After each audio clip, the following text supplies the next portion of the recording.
नमस्कार दोस्तों। जब सृष्टि की रचना हुई और हम पृथ्वी पर आए तब प्रकृति में हमारी जरूरत की सारी चीजें मौजूद थी।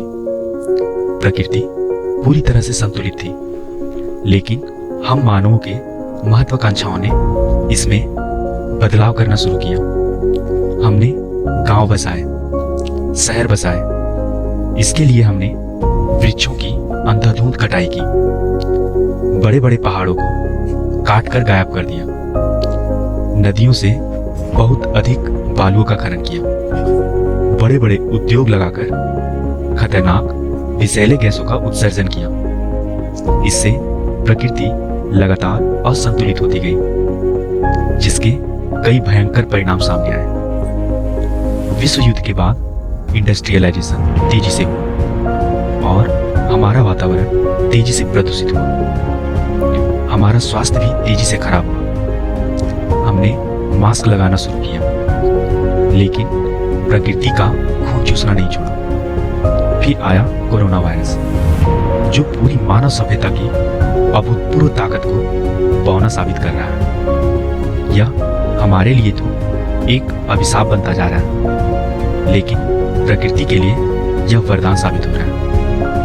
आज अगर हम गंगोत्री ग्लेशियर से निकलने वाली पवित्र गंगा की बात करें तो यह दिन प्रतिदिन गंदी और गंदी होती जा रही थी। इसमें नालियों और इंडस्ट्रीज का गंदा जल और केमिकल्स मिलने से जहरीली होती जा रही थी। लेकिन इस लॉकडाउन के बाद ऋषिकेश और हरिद्वार में गंगा का जल पूरी तरह से साफ हो चुका है। आज किनारे खड़े होकर पानी की सतह को देखा जा सकता है। पूर्व इन्वायरमेंटल साइंटिस्ट और गुरुकुल कांगरी यूनिवर्सिटी के प्रोफेसर बीडी जोशी का कहना है कि आज कई दशकों के बाद ऐसा समय आया है जब यह जल आचमन अर्थात रिचुअल ड्रिंकिंग के लायक हुआ है। इसी तरह गंगा सभा के जनरल सेक्रेटरी तन्मय वशिष्ठ ने टाइम्स ऑफ इंडिया के अपने लेख में बताया कि उन्होंने अपने पूरे जीवन काल में गंगा को इतना साफ कभी नहीं देखा। आज पीसीबी पॉल्यूशन कंट्रोल बोर्ड की एक टीम लगातार देवप्रयाग, विकासनगर, ऋषिकेश और हरिद्वार से सैंपल्स कलेक्ट कर रही है और लगातार देहरादून और हल्द्वानी के लेबोरेटरी में एनालिसिस कर रही है।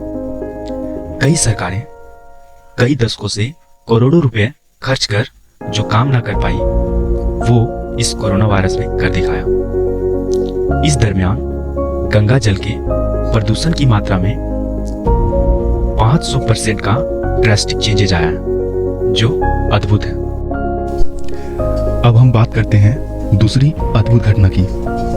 आप पंजाब से भली भांति अवगत होंगे। वहाँ का एक डिस्ट्रिक्ट जालंधर है। वहाँ की गलियों में और गांव के चबूतरों पर हर दूसरे जगहों की तरह कई कहानियां सुनाई जाती रही हैं। उसमें से एक थी जालंधर से हिमालय के पहाड़ों को देखने की, जो 160 किलोमीटर से भी ज्यादा दूर है। यह सारी बातें आज के लोगों को ख्याली पुलाव और मनगढ़ंत कहानियां लगती थी, लेकिन इस लॉकडाउन ने उन कहानियों को सच साबित कर दिया और आज लोग जालंधर से हिमालय की पहाड़ियों को देख पा रहे हैं। अब हम बात करते हैं कुछ मोस्ट पॉल्यूटेड सिटीज की। उसमें पहला है दिल्ली,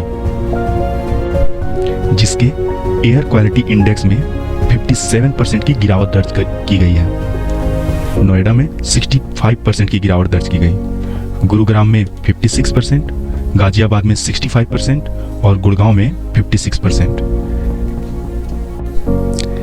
इन डेटाज को देखकर आप अंदाजा लगा सकते हैं कि आज मानव सभ्यता के अस्तित्व पर भले ही कोरोना वायरस ने सवालिया निशान लगा दिया हो, लेकिन प्रकृति के लिए यह संजीवनी बूटी से कम नहीं है। नमस्कार।